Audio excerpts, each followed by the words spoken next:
हरियाणा कांग्रेस की तरफ से एचकेआरएन को लेकर पंचकुला में विरोध प्रदर्शन यह किया गया। कांग्रेस की तरफ से एचकेआरएन को बंद करने की मांग की गई है। हमारे वरिष्ठ संवाददाता पवन सेवर ने हरियाणा कांग्रेस के अध्यक्ष राव नरेंद्र सिंह से खास बातचीत भी की है।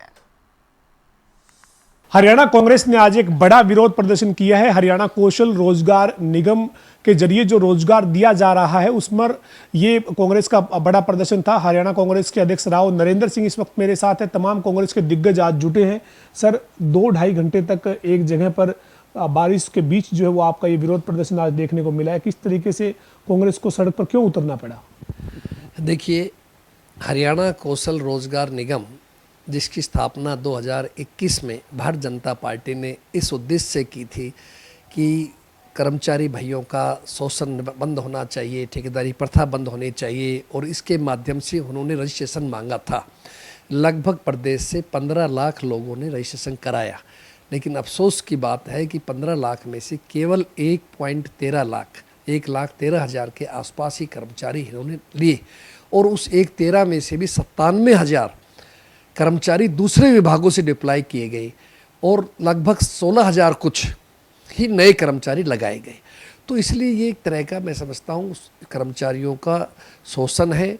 1 साल के लिए उनको अपॉइंटमेंट दिया जाता है, अपॉइंटमेंट के डिप्लॉयमेंट का लेटर देते हैं बल्कि, और हर साल रिन्यू कराना पड़ता है। टर्मिनेशन की तलवार उनकी लटकती रहती है, कोई सुविधाएं उनको मिलती नहीं। HRA, TA, DA किसी प्रकार की भी, वही मात्र 15 से 20 हज़ार रुपये में उनको काम करना पड़ेगा।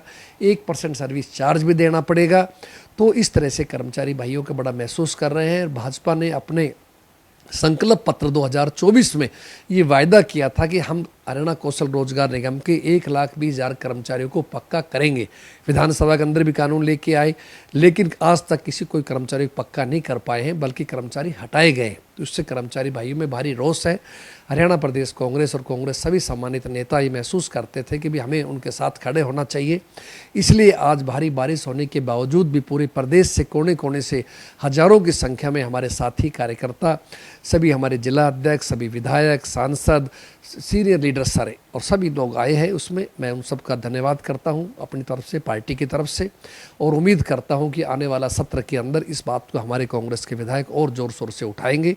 ये लड़ाई हम सड़क से लेकर विधानसभा तक लड़ाई लड़ेंगे। अंतिम और आखिरी सवाल है सर, ये जो आज आपने विरोध प्रदर्शन किया, आपने कहा कि कौशल रोजगार निगम के जरिए नहीं बल्कि रोजगार जो है वो नियमित तरीके से मिले, रेगुलर नौकरी मिले, लेकिन बीजेपी कह रही है, सर सरकार के मंत्री कह रहे हैं, भाजपा के नेता कह रहे हैं कि कांग्रेस को व्यवस्था पसंद नहीं है। इसीलिए तो 2024 के चुनाव में इनके कई उम्मीदवार कह रहे थे कि इतने वोट दे दो, इतनी नौकरियां मैं ले आऊँगा। तो ये तो इस व्यवस्था को बनाने वाले थे, लेकिन लोगों ने एक बार फिर बीजेपी का ही साथ दिया। वो आपके ऊपर इस मुद्दे पर निशाना साध रहे हैं सर। देखिए, ऐसा कुछ नहीं है। कांग्रेस पार्टी ने हमेशा 36वीं बिरादरी को सबको साथ लेके चले हैं, आगे चलेंगे। भारतीय जनता पार्टी की नीति रही है हमेशा से।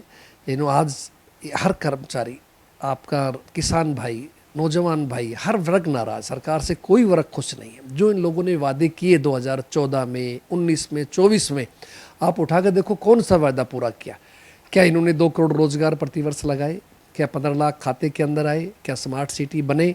क्या बुलेट ट्रेन आज तक चली? तो ये सब खुद उनके नेता अमित शाह जी ने कहा था, जुमले हैं तो चुनावी जुमले चुनाव के टाइम पे यूज़ करते हैं। तो इसलिए इनका कहीं है, जनता समझ चुकी है और जनता अब इसके झांसे में आने वाली नहीं है और सरकार की उल्टी गिनती शुरू हो चुकी है। बहुत बहुत शुक्रिया सर। हमारे साथ राव नरेंद्र सिंह थी, जो कह रहे हैं कि एचकेआरएन के जरिए युवाओं का शोषण हो रहा है। इसी के चलते आज कांग्रेस के तमाम नेता जो है वो सड़क पर उतरे हैं। विधानसभा के मानसून सत्र में सदन में भी कांग्रेस इस मुद्दे को उठाएगी और सड़क पर भी इसको लेकर लड़ाई लड़ेगी। वीडियो जर्नलिस्ट विजेंद्र सिंह के साथ पवन सिंह और जनता टीवी, चंडीगढ़।